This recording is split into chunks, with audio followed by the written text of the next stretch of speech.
Kicauan Aspirasi Rakyat. Gaya penyampaian aspirasi sekarang sangatlah riskan, dengan selalu diwarnai dengan kekerasan, keributan, bahkan berbenturan dengan aparat. Kami hadir sebagai bentuk penyampaian kritik dengan gaya yang baru.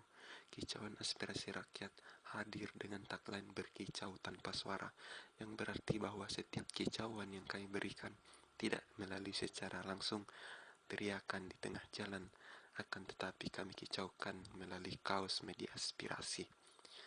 Sekian dari kami, Kicauan. Hukum direkayasa, hanya buat yang kaya yang jadi korbannya.